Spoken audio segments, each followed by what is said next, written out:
really like on Instagram or random, or I see someone posted a cool video and I'm like, oh, that's amazing. Who's the bass player? Message him on Facebook. So, I mean, I did a track that's actually coming out very soon.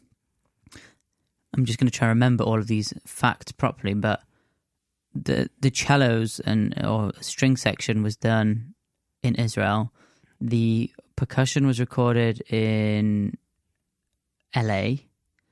The vocalist is in Brooklyn. I recorded the keys here. Bass player was in South America. Wow. And it's just like, when you hear the track, you've got no idea.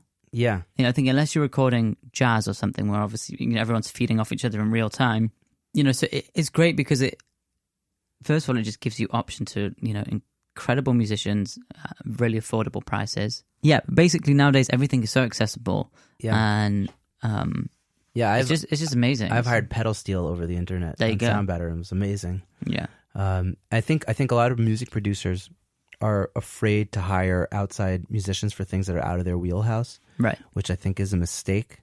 And I know I've made this mistake, and it's like, it's an ego issue. It's like, oh, I should be able to do all of this. Right. And I think it's important to know when this is not something I can actually do to the best, assuming the artist has money to pay for it and it's within the budget.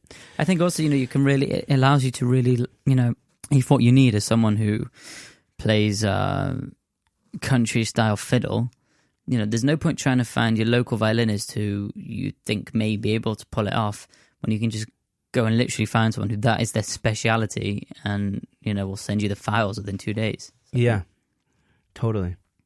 That's great. So who mixes and masters the music you create? You. Sometimes, yeah. Yeah, sometimes Ben does it. Guys, usually use Ben. He's great. It depends. It's a variety of people and it depends on budget and all those kind of things. There's a couple of great people here in Israel. There's a guy called Simon Weinstock who's actually originally from the UK. Where my brother and I are currently... Yeah, I forgot to introduce you as half of Portnoy. And okay. I apologize for that. Yeah, so my brother and I are recording an album right now, and there's a guy called Ronan Hillel. He's mixing it. I think for me, kind of my general rule with mixing is that I think it's really easy to kind of fall into the whole name trap. And, you go on all credits and see, well, this person did no. Half the time when you actually check, they were assistants to someone who was holding the microphone. And the point is that, like, listen to some of the work, and if you love it, then it's great. I've heard things that I absolutely love that people charge $200 for. I've heard $600 mixes that I just don't like that much. So I think it's really important to not get stuck into too much, who did what for who, and more like, let me hear some work. Can I imagine this person mixing my music or the project that I'm working on and it doing the job based on like the sonics of how this guy hears things. Yeah, and ultimately it's like anything. There's so much like, it's like you can go and buy Nike sneakers, but there's a very good chance that there are other sneakers out there that don't cost anywhere near as much, that do absolutely everything that you do and look just as nice, are as comfortable. Ultimately, they're a big brand and have put... Interesting way of looking at it.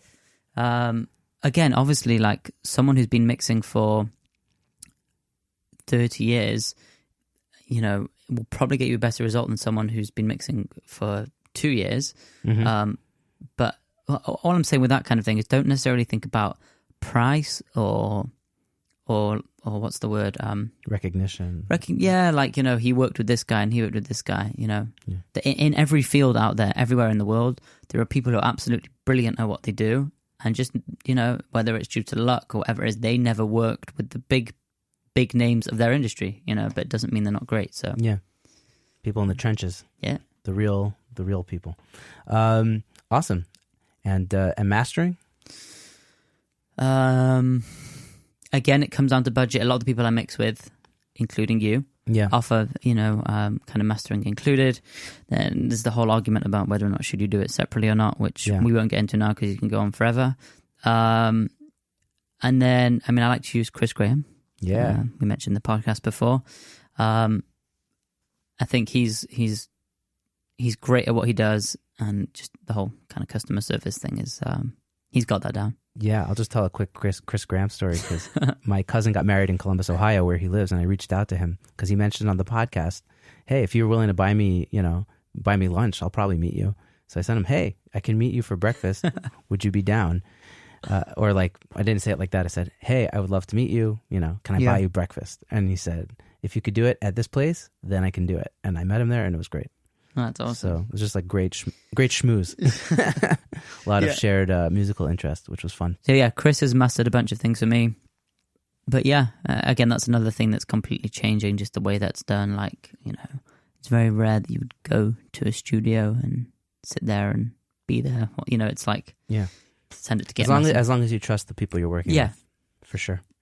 Which honestly, if you don't trust them, then you shouldn't hire them. Yeah. Right? Like, listen, again, one of the best things about working in the music industry is that, I guess the truth is it's the same with any kind of industry, but, there's kind of like this network, which I guess nowadays is almost like a virtual network, but, I'll say to someone,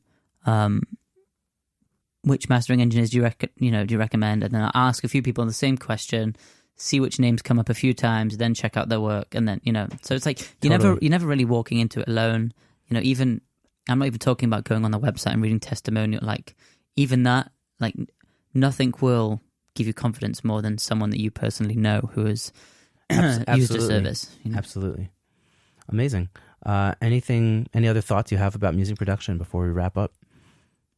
No, just that it's a very exciting time to be doing it. Anyone can do it.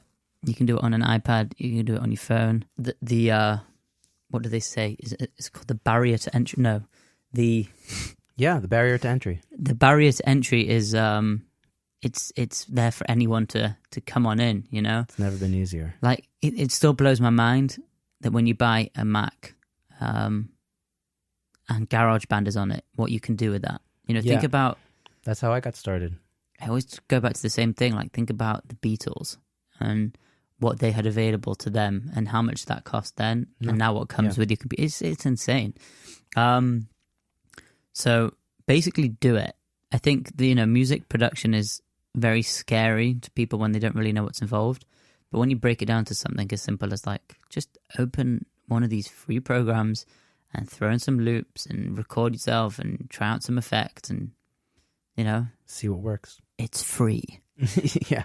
You don't have to start cutting up tape and paying for big sessions, Yeah, just the electric bill at the end of the month. Yeah. Amazing. Mendy, thank you so much for joining me. Thank you for having podcast. me. I hope it was a blast to hear about your creative process. And Mendy has some videos on Facebook. I don't know if these are public videos. They are. Well, my Facebook profile is public. Awesome. I thought about setting up a page, but then I realized Facebook wouldn't show anything to anyone, so anyone can be my friend. Awesome. And then you can see he has some videos about what he does for when he's like in the studio making songs, and I thought that was great. So you should go check it out, and I will put it in a link in the show notes. And Mendy, have a great day. Thank you so much for joining me. Thanks for having me, Ben. Have a good one. All right, man. Take care.